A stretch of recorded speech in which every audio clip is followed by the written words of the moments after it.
Mia moglie è una strega, ma non nel senso di una strega, è proprio una strega, ma non una strega fisicamente, eh? No, perché fisicamente, anzi, è una fata. Bentornati in soffitta! Questo nuovo episodio sui 5 film indimenticabili è dedicato a una delle stelle più luminose del cinema italiano, la bellissima Eleonora Giorgi. Non stiamo parlando di una classifica, ma di una selezione di 5 film che hanno visto Eleonora brillare in tutto il suo splendore, lasciando un segno indelebile nella storia del cinema e nei cuori di noi appassionati. Eleonora Giorgi, con la sua bellezza mozzafiato, la sua simpatia e la sua presenza scenica unica, ha attraversato tutti i generi, dalla commedia ai film drammatici, dimostrando una versatilità e un grande talento che l'hanno resa una delle attrici italiane più amate di sempre. Al limite, mediamente, se moriva mia nonna, la cosa non mi intaccava. Però con John c'era sto cordone ombelicale che ci univa. Ho anche mandato un telegramma di condoglianze a Yoko Ono. Questo però forse non le interessa. Oggi vi porto in un viaggio attraverso 5 pellicole che celebrano il suo talento e la sua carriera eccezionale. Prima di immergerci in questo viaggio cinematografico, ricordate, se il vostro film preferito di Eleonora Giorgi non è in questa selezione, non esitate a suggerirlo nei commenti. Potrebbe diventare protagonista di una delle prossime puntate. E se vi piace questo video, lasciate un like e iscrivetevi alla soffitta di Pippo per non perdere tutti i contenuti dedicati alle icone del cinema italiano. E ora, senza ulteriori indugi, ecco i 5 film di Eleonora Giorgi che ho scelto per voi. Partiamo! Apriamo la nostra selezione con un film che ha fatto discutere e che rimane un'icona del cinema erotico drammatico italiano, Appassionata, diretto nel 1974 da Gianluigi Calderone.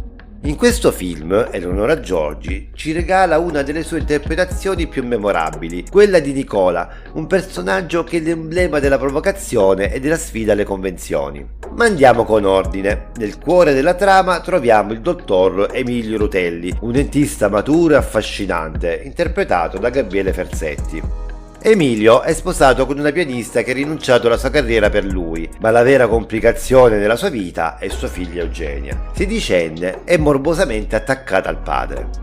Eugenia, interpretata da una giovane e bellissima Ornella Muti, è gelosa della madre e ha un rapporto complesso con l'amica Nicola, la nostra Eleonora Giorgi. Nicola è spregiudicata, audace e in una scena che ha fatto scandalo all'epoca si offre a Emilio mentre finge di essere sotto l'effetto dell'anestesia nel suo ambulatorio. Questo film è un viaggio turbolento attraverso desideri inconfessabili e tensioni nascoste, con Eleonora Giorgi che brilla per la sua capacità di essere allo stesso tempo seducente e inquietante. La sua performance è un mix perfetto di sensualità e di talento che cattura l'essenza di una giovinezza rivolta contro le ipocrisie del mondo adulto. Appassionata è stato uno dei film più discussi e controversi di quel periodo. Eleonora Giorgi e Ornella Muti, con le loro interpretazioni, hanno contribuito a definire una nuova era per il cinema di genere in Italia, spingendo i limiti della rappresentazione della sessualità e dell'erotismo sullo schermo. Eugenia le ha detto tutto,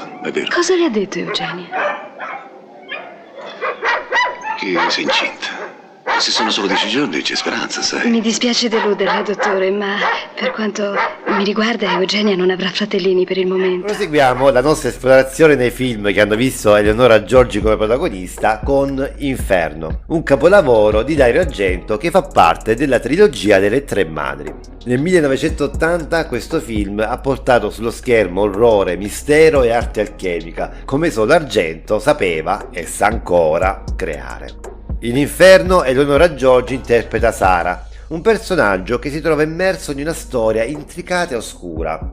Il fulcro del film è Rose Elliott, una poetessa di New York che scopre un antico libro intitolato Le Tre Madri. Questo libro, scritto dall'architetto alchimista Emilio Varrelli, racconta le vicende di 3 entità demoniache. Mater Lacrimarum, Nostra Signora delle Lacrime, Madre Sospirium, Nostra Signora dei Sospiri e Mater Tenebrarum, Nostra Signora delle Tenebre, e delle case che Varrelli ha costruito per loro a Friburgo, Roma e New York.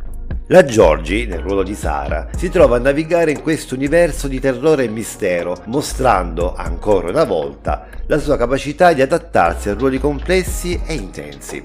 La sua performance aggiunge una nota di tensione palpabile, mentre il personaggio cerca di svelare i misteri legati a queste figure oscure. Inferno è noto per la sua colonna sonora ipnotica e per le sue scenografie surreali, che creano un'atmosfera unica e inconfondibile. Eleonora Giorgi, con la sua interpretazione, contribuisce a rendere il film un viaggio indimenticabile nel cuore dell'oscurità e del soprannaturale. Signore, mi scusi. Non riesco a trovare l'uscita. L'altra porta.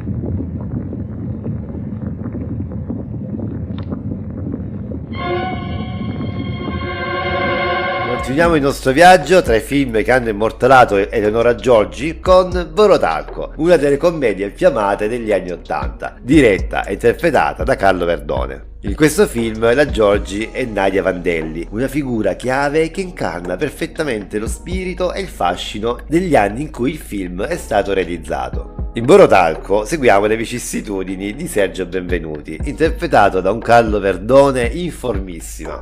Sergio è un venditore porta a porta di enciclopedie musicali che vive una vita tra il monotono e l'assurdo. Stressato dal lavoro, è pressato dalla fidanzata e da un suocero opprimenti. Sergio condivide una stanza con l'eccentrico ballerino Marcello, interpretato da Christian De Sica. Nel mezzo di questo caos quotidiano entra in scena Nadia, interpretata dalla nostra Eleonora Giorgi. Nadia è una collega di Sergio, bellissima e grande fan di Lucio Dalla. La sua presenza nel film non è solo una boccata di aria fresca, ma un vero e proprio catalizzatore di eventi per Sergio, che si trova improvvisamente a navigare situazioni al limite tra il comico e il surreale. La performance di Eleonora Giorgi in Borotalco è un perfetto equilibrio tra comicità e serietà, mostrando una Nadia che a tratti una musa ispiratrice e a tratti una figura quasi onirica. Il suo ruolo è centrale per alcune delle svolte più divertenti e toccanti del film. Cantante preferito? Lucio Dalla. È il personaggio che considera più significativo nella storia della musica.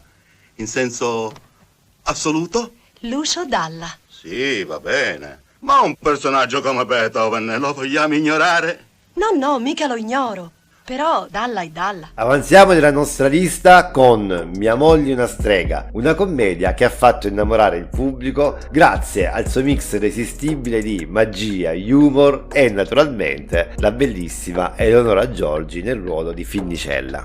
In questo film del 1980 la Giorgi interpreta una strega romana condannata al rogo nel 1656. Grazie a un sortileggio, Finnicella torna in vita ai giorni nostri, portando con sé tutto il suo bagaglio di incantesimi e di ironia. La sua rinascita porta a incrociare la vita di un agente di borsa, interpretato da Renato Pozzetto, che sta per sposarsi. Ma l'arrivo di Finnicella mette tutto sottosopra, mandando a montepiani di matrimonio in modo tanto esilaranti quanto inaspettati. Eleonora Giorgi in questo film mostra una verve comica e una spontaneità che la rendono perfetta per il ruolo della strega, che nonostante il passare dei secoli non ha perso il suo tocco nel creare caos e risate. La sua performance è una danza tra il malizioso e l'innocente, mostrando quanto possa essere divertente il contrasto tra il mondo antico e la vita moderna. Ti sei lasciata ingannare, Finnicella. Asmodeo, mio diabolico amante, aiutami tu. Non posso. Sono vincolato da un patto di non interferenza negli affari interni della Chiesa, ma ti concedo una possibilità. Fra 333 anni, 33 mesi e 33 giorni, ti farò tornare in vita sulla terra per vendicarti. Chiudiamo la nostra panoramica sui film che hanno visto protagonista la meravigliosa Eleonora Giorgi con Mani di velluto, diretto dalla famosa coppia Castellano e Pipolo nel 1979. In questo film Eleonora Giorgi interpreta Tilly, una bellissima e simpatica borseggiatrice che farà invaghire Adriano Celentano. In Mani di velluto seguiamo la storia di Guido Quiller, un ingegnere milanese interpretato da Adriano Celentano. Guido deve la sua fortuna principalmente all'invenzione di un vero antiscasso, il Blindo Glass, reso indistruttibile grazie a un ingrediente segreto, un suo sputo, diventando così l'idolo dei gioiellieri e il bersaglio principale dei ladri.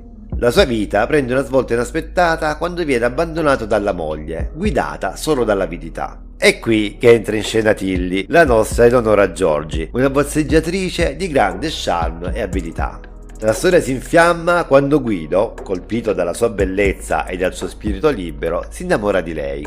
Il film si trasforma in una commedia romantica con un twist perché Guido scopre che l'unico modo per conquistare Tilly è rinunciare alle sue ricchezze. Mani di velluto è un film che gioca con i contrasti, l'amore contro il materiale, l'ingenuità contro la furbizia. Eleonora Giorgi, con il suo ruolo di Tilly, mostra una volta di più la sua capacità di incarnare personaggi complessi, sfumati e incredibilmente affascinanti. La sua interpretazione mescola seduzione e sincerità, rendendo Tilly uno dei personaggi più memorabili della sua carriera. Quiller, mi perdoni, ingegnere, io sono veramente desolato. Come? Lui Quiller? Già. Ma lei è pazzo. Ma diglielo che non sei quel porco di Quiller. Sono quel porco di Quiller. È quel porco di Quiller. Oh, pardon, scusi. E con Mani di velluto chiudiamo la nostra selezione dedicata alla straordinaria Eleonora Giorgi, una vera icona del cinema italiano che ha saputo conquistare il cuore di milioni di spettatori con il suo talento e la sua bellezza senza tempo. Spero che questo viaggio attraverso 5 dei suoi film più significativi vi abbia fatto scoprire o riscoprire alcuni aspetti della sua carriera che forse non conoscevate. E se c'è un film di Eleonora che vi sta particolarmente a cuore e che non è in questa selezione, scrivetelo nei commenti. Sono curioso di sapere quali sono i vostri preferiti e potrebbe diventare il protagonista di una delle prossime puntate. Non dimenticate di lasciare un like se vi è piaciuto questo episodio e di iscrivervi alla soffitta di Pippo per rimanere sempre aggiornati sui miei contenuti. Alla prossima! Deciditi, Finicella. Liberati dal peso che ti opprime. Confessi i tuoi peccati. Solleva il tuo animo, parla. No, mai.